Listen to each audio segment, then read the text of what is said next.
So hello everybody, it is Friday, so it's time for another DAX Fridays and new DAX function every Friday.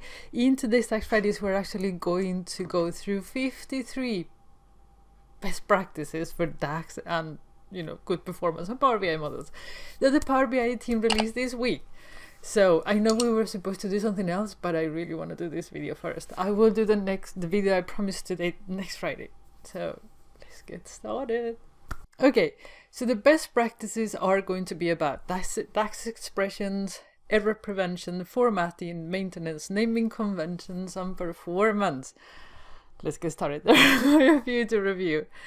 The first one is use divide when you are dividing things, mathematical, in Power BI. I have a DAX Fridays video on divide where I explain why this is. But in short, I'm going to link down below. In short, is basically that it's checking for errors in a more efficient way that you would do with the normal, arithmetic expression. So use divide for sure, always a good practice. Which leads us to the second practice, which is says avoid using the if error function. Here's the thing, error functions are not very effective. And I do have a DAX Fridays video on that too. I will link it down below. So the error functions, try to avoid them if you can, not very effective, and there are other ways to do it, so good practice too.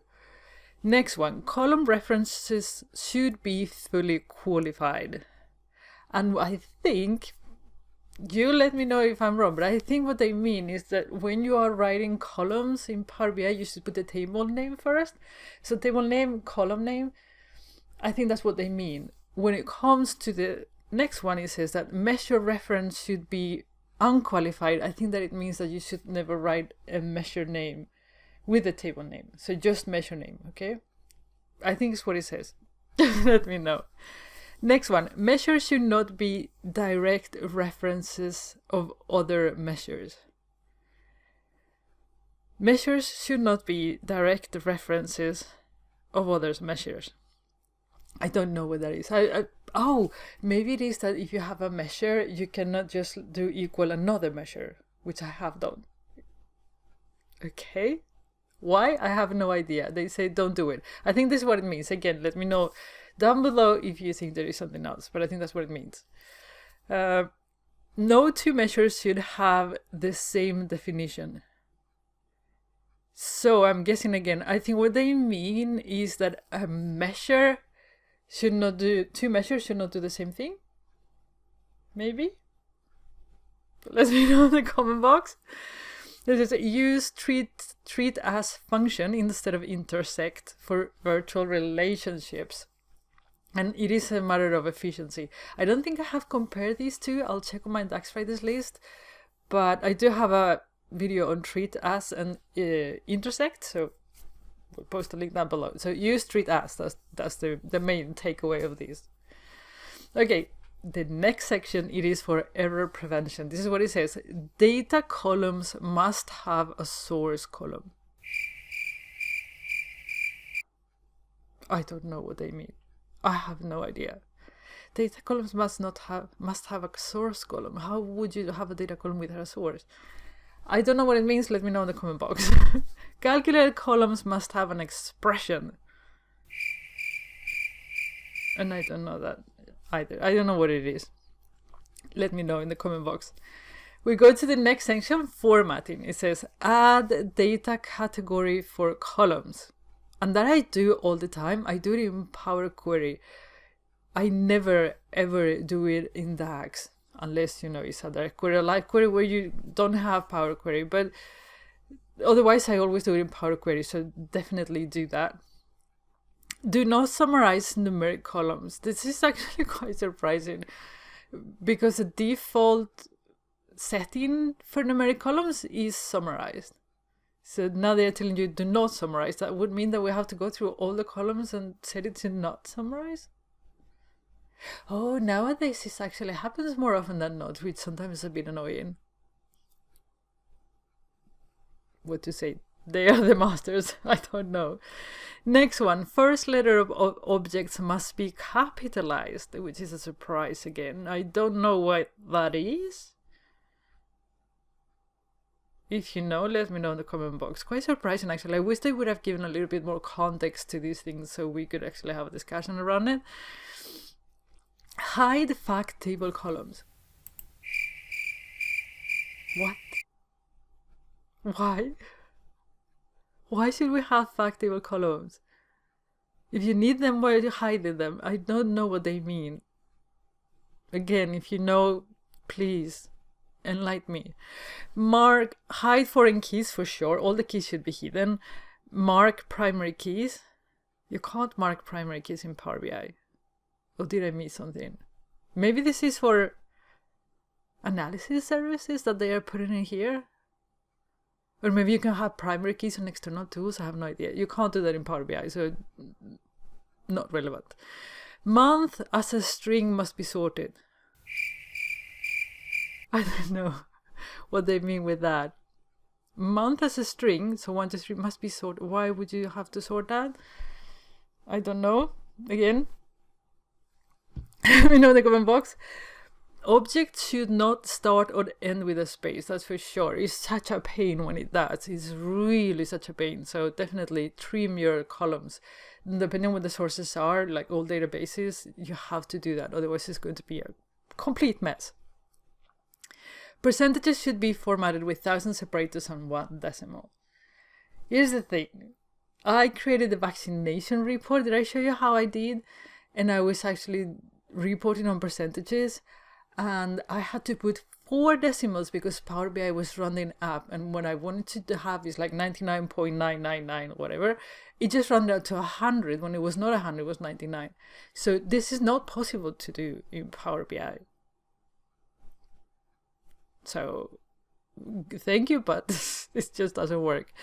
Format flag columns as yes or no values. Okay, I don't usually have like yes or no strings, but if you have them, flag them as maybe they perform better. I don't know why. Provide format string for date columns.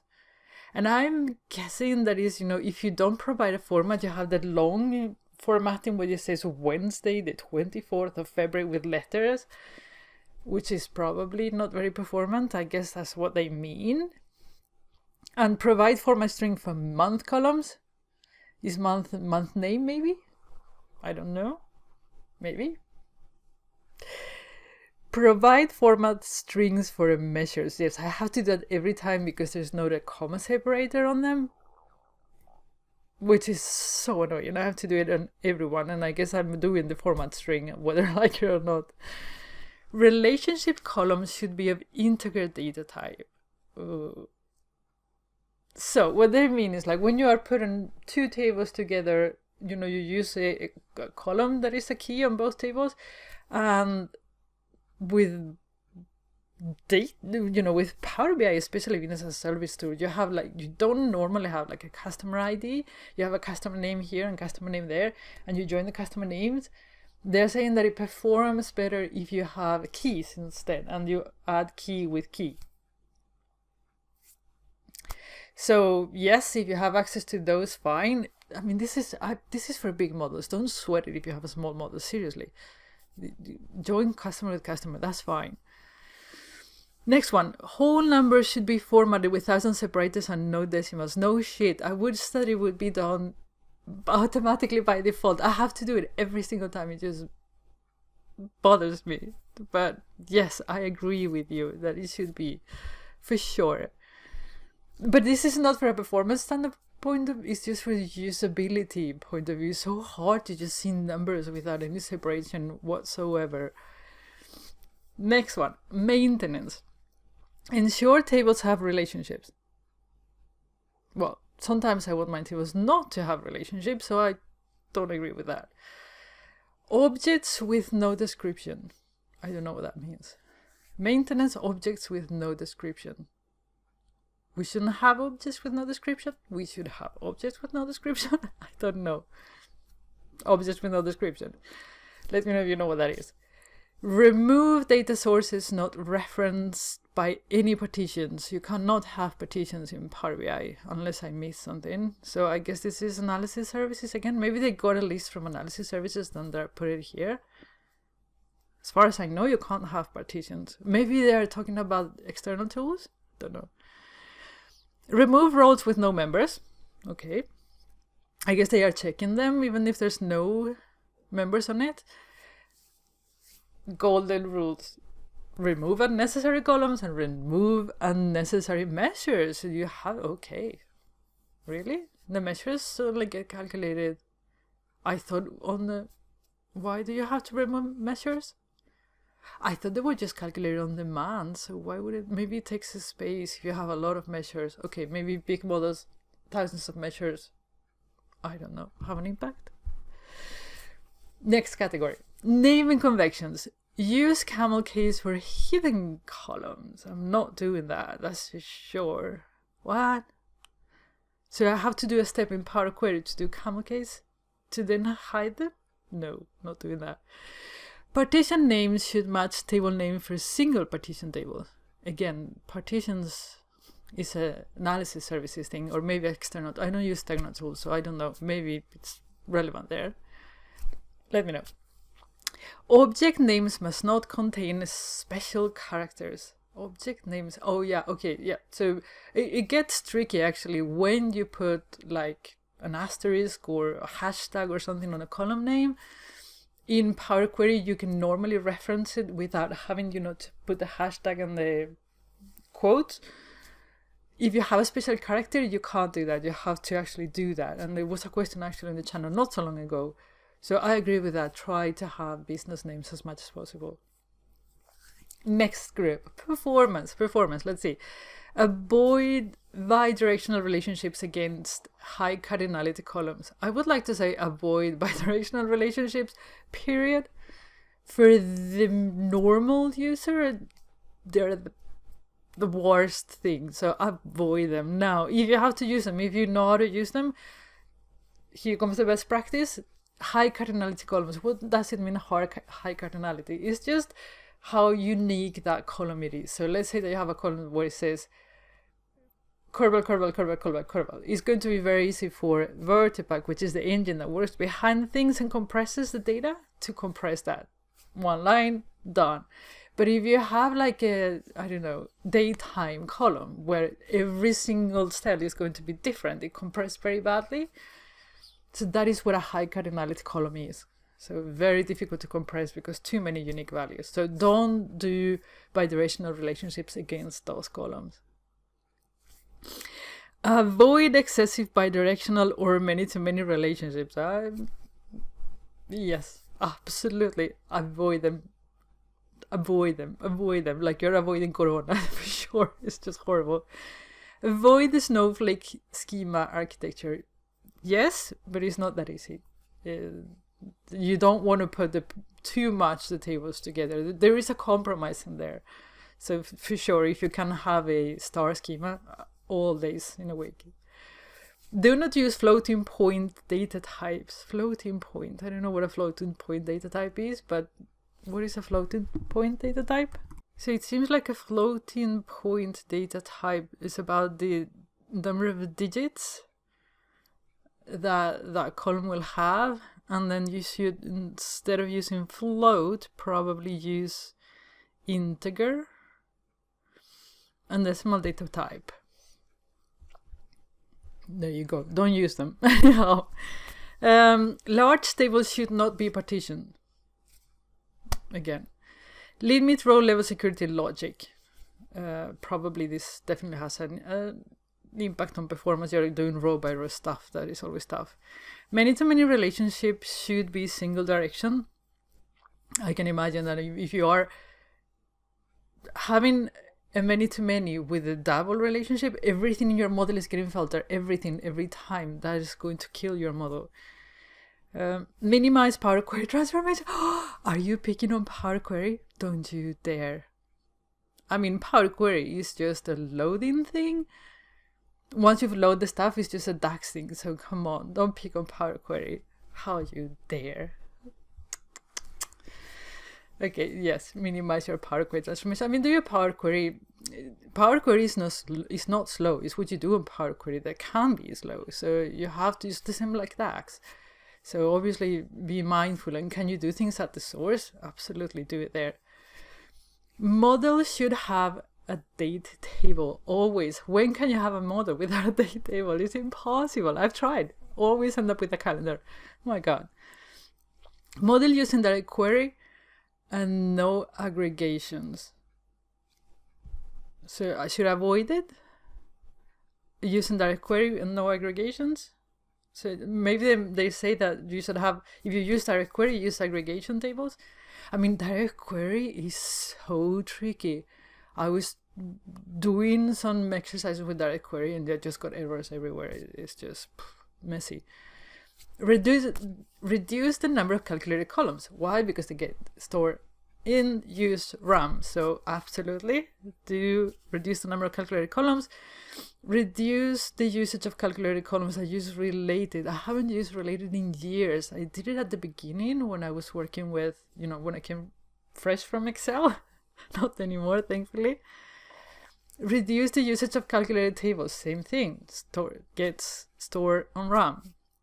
Reduce the usage of long length columns with high cardinality. For sure. Remember cardinality? So it's just so the model can compress. So the data can be compressed and then it gets faster, obviously. Remove out-of-date table. Absolutely. Yes, do that. The out-of-date table, it is by default on, but on the file options, you can now disable it. I have a video on that. I'll show you. Remove redundant columns in related tables. Okay, I guess that they are saying that if you have customer on your sales table and you have customer on your sales order table, that you can remove it from sales order detail table. I don't know. So I'm guessing that don't duplicate columns if you don't have to, which is the same as remove unnecessary columns, I guess. Remove redundant columns in the set is available in MDX to false. What? MDX? That's not from Power BI. What? No, we forget that. Split date and time. Split the date and time columns because of, I'm hear you, high cardinality, okay? It will be unique value for each row. If you don't need to have that column, or even if you need it, split it so they compress better. Date calendar table should be marked as a date table. I do it always. It should be nice if we could have like convention that says, if you have a date table, call it calendar. And if you call it calendar, all these magic things will happen on a normal calendar, get marked as a calendar table. The sort of columns will not summarize, the year will not summarize, blah, blah, blah. But yeah. Pivoted month data. Well, pivot any pivot data, I would say. For sure, not monthly data. I don't know what they refer to month, but just everything that is pivot and pivot. That's not the point. It compresses better to have it in rows than to have it in separate columns. And DAX gets so much easier. So this is it.